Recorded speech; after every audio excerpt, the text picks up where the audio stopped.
अखंडे मंडलाकारं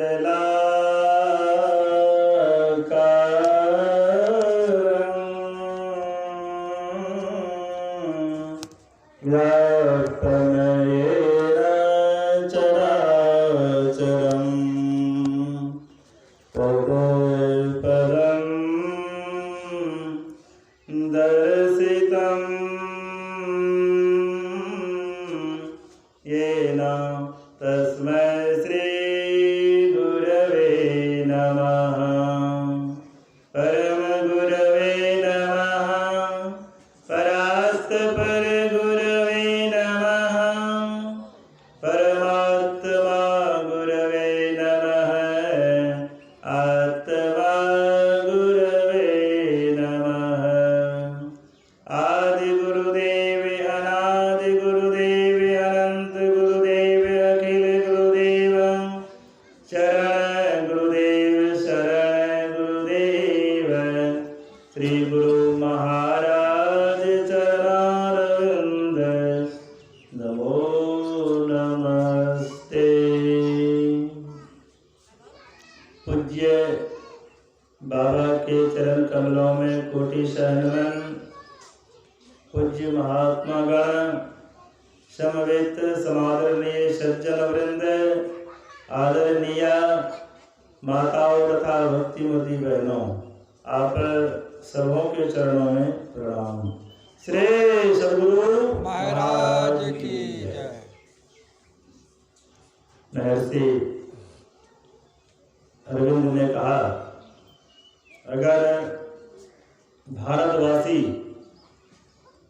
मुझे कुछ बोलने के लिए कहे, बोलने का मौका दे, अवसर दे, तो मैं हिमालय की ऊंची चोटी पर चढ़ करके बुलंद आवाज में यही कहूँगा, ऐ भारतवासी, अपने बच्चे को धन देने के पहले सुसंस्कार दिया कर।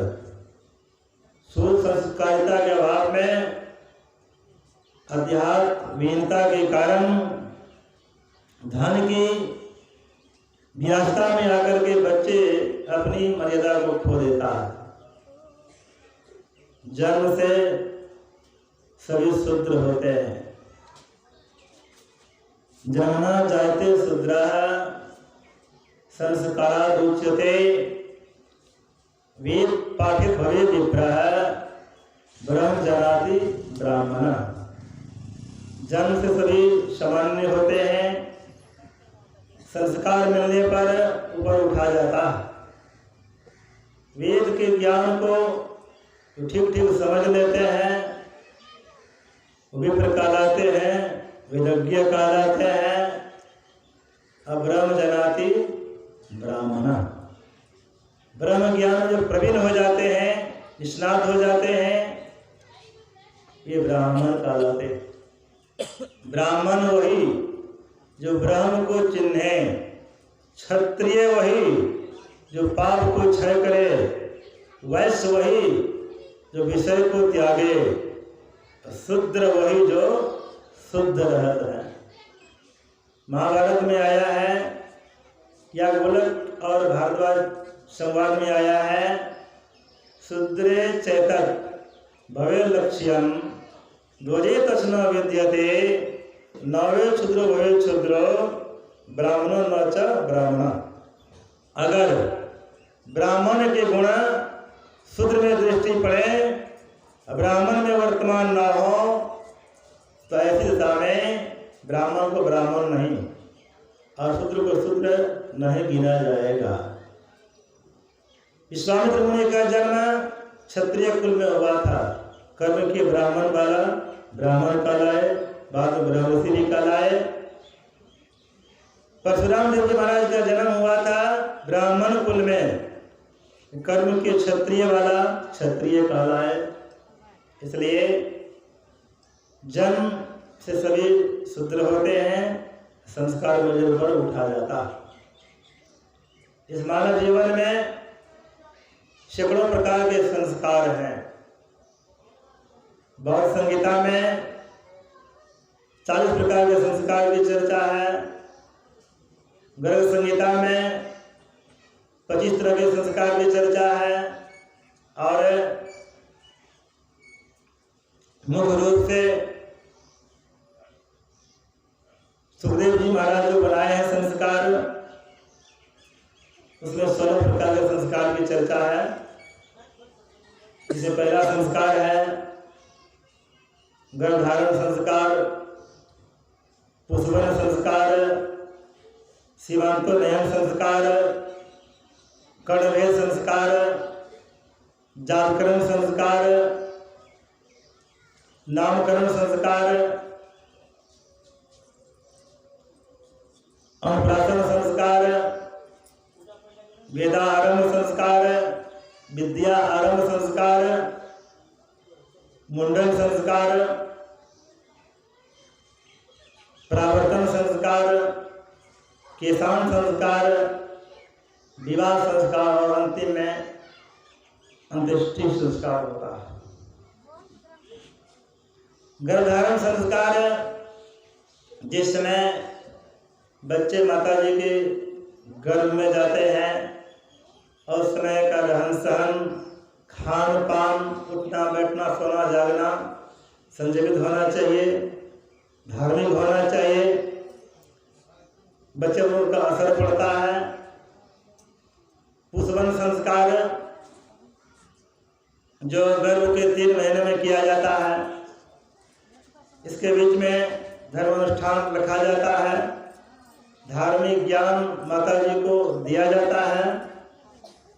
फिर देवी देवता जितने देह में है ये सब देह में समाविष्ट होते हैं। जैसे हाथ के देवता ब्रह्मा जी हैं, कान के देवता अश्विनी कुमार हैं। ये धीरे धीरे गर्भवास में उनका सृजन होता है। फिर सीमांतोन्नयन संस्कार जो जन्म के 3 महीने बाद किया जाता है, जिसमें बच्चे को शहद और घी चटाया जाता है। जातकर्ण संस्कार, कर्णभेदन संस्कार, कान को छेदा जाता है। इसमें कई प्रकार का लाभ होता है। एक तो आभूषण पहनने के लिए, फिर कान जब छेदा जाता है एक्यूप्रेशर होता है, नस फ्री होती है। फिर इसके बाद है नामकरण संस्कार जो जन्म के 11वें दिन में पंडित के द्वारा, ज्ञानी के द्वारा, साधु संत महात्मा के द्वारा धार्मिक नाम, देवी देवताओं का नाम और हिंदुस्तान में जो हम लोग रहने वाले हैं इस तरह का नाम अर्थात सिस्टम से धार्मिक प्रवृत्ति का नाम रखा जाता है। फिर अनुप्राशन संस्कार जो जन्म के 6 महीने के बाद 6 और 7 महीने के बीच में, अर्थात जब बच्चा को जल पीने का, भोजन करने की रुचि आती है, तो जल को देख करके, अन्न को देख करके बच्चे उधर नजर डालते हैं, उस समय अनुप्राशन क्या अन्न खिलाया जाता है। और वैदिक मंत्र का जप करते हुए, गुरु मंत्र का जप करते हुए, भगवान का स्मरण करते हुए बच्चे को अन्न खिलाई जाती है। फिर इसके बाद है वेदारंभ संस्कार, वेद का ज्ञान दिया जाता है, बच्चे के कान में सुनाया जाता है।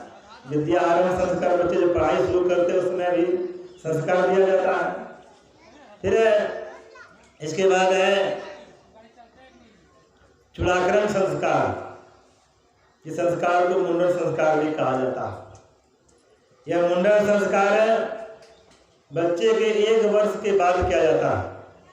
1 वर्ष से नीचे के बच्चे का मुंडन संस्कार नहीं किया जाता है, क्योंकि उस समय बच्चे का सिर बहुत कोमल रहता है, उसमें अस्तुरा नहीं चलना चाहिए। 1 वर्ष के बाद 3रे वर्ष में, 5वें वर्ष में और 7वें वर्ष में बच्चों के सिर को, सिर के बाल को छिला जाता है, बाल साफ किया जाता है। उनसे कई प्रकार का लाभ होता है।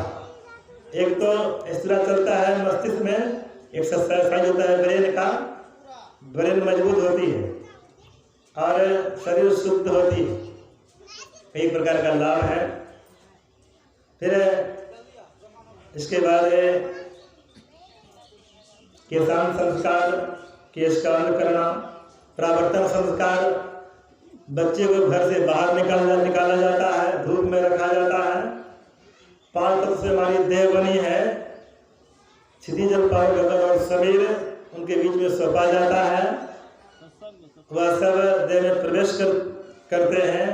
इनसे शारीरिक लाभ होता है, बच्चे की स्वास्थ्य लाभ होती है, ब्रेन का विकास होता है इससे। फिर इसके बाद है प्रावर्तन संस्कार।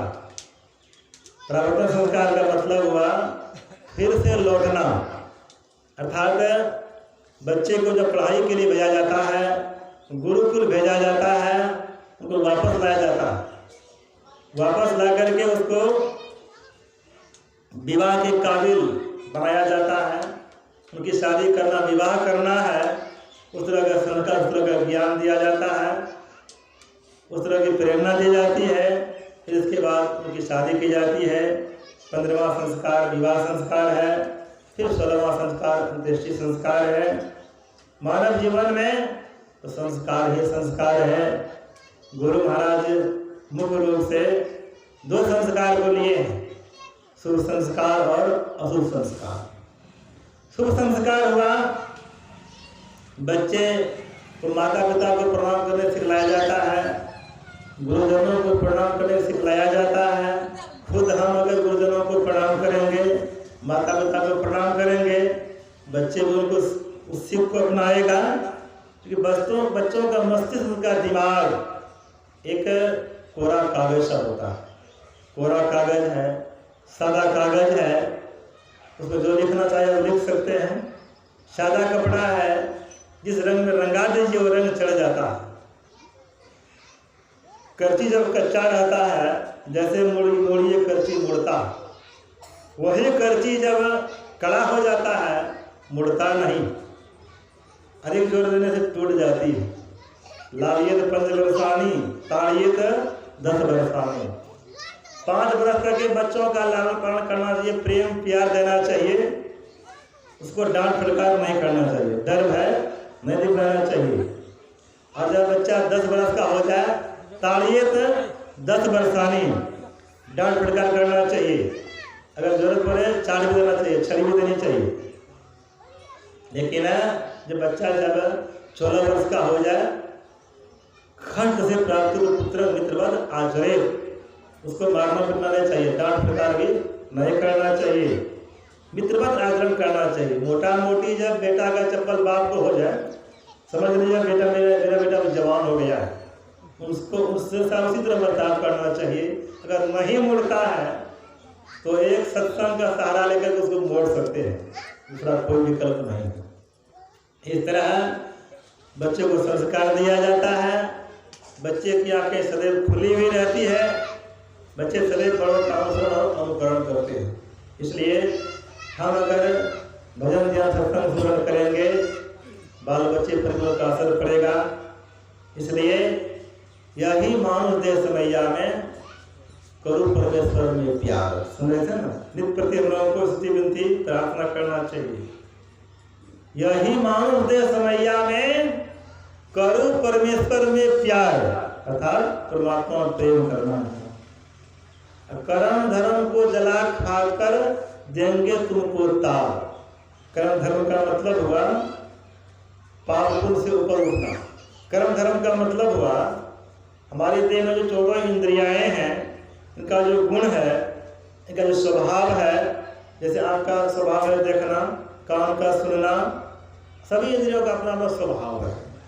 इस इंद्रिय ज्ञान से ऊपर उठ जाना, कर्म धर्म को जला खाकर देंगे तुमको तार, अर्थात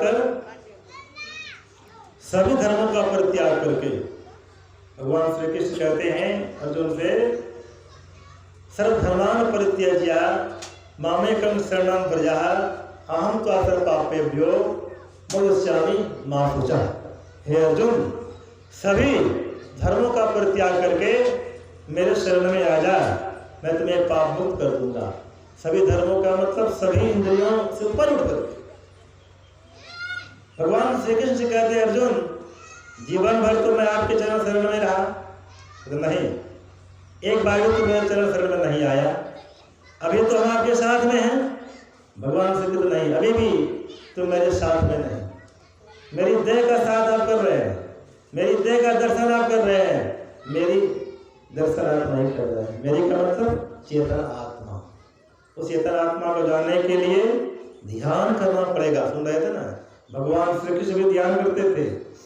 ब्राह्मण मुहूर्त उत्थाय, भगवान श्री कृष्ण प्रत्येक दिन ब्राह्मण मुहूर्त में जग जाते थे, हाथ मुंह धो करके बैठ जाते थे और अपने मायातीत आत्मस्वरूप का ध्यान करने लग जाते थे। उस समय उसका रोम रोम आनंद से खिल उठता था। इसलिए सत्संग और ध्यानित रहिए करत संलग्न हो, इसके लिए शर्त है व्यभिचार चोरी नशा हिंसा दूर करना चाहिए और सबों को सबरे जगह का सिस्टम बनाना चाहिए। धूप धूली है, खुली हवा है, 100 लोगों की एक दवा है। सवेरे तब हम लोग जगेंगे तो समय पर सोएंगे। प्रथम पहर जागे समय, पहर दूसरो भोगी, चोर जागे तीजे पहर, चौथे पहरे जोगी। आरोग्य शास्त्र में आया है 11 बजे से लेकर के 1 बजे रात तक जो सो के रहते हैं उनका आत्मबल मजबूत होता है। 1 बजे से लेकर के 2:45 बजे रात तक जो सो के रहते हैं उसका लीवर मजबूत होता है, पेट क्रिया ठीक रहती है। और 2:45 बजे रात में जग करके 3 से 4 सीधा होकर ध्यानाभ्यास में बैठते हैं, उनके ब्रेन का विकास होता है, मस्तिष्क मजबूत होती है। और 4 बजे सुबह में गुनगुना पानी पी करके, गुनगुना पानी का मतलब हुआ जितनी गर्मी आपकी देह में है उतने ही गर्म पानी होना चाहिए। अगर गर्म पानी की व्यवस्था नहीं है ट्यूबवेल को चला दीजिए, ताज़ा पानी भरपेट पी लीजिए, तब सोच जाइए 1 मिनट में सोच हो जाएगा, पूरी देह आपकी सफाई हो जाएगी और टहलिए योगासन के शरीर स्वस्थ रहेगा। इस प्रकार समय जगना है। दृढ़ प्रतिज्ञ गुरु से कर सत्संग सवेरे, यावदी भवबंधा करे जय है नहीं कहत ही धेरे।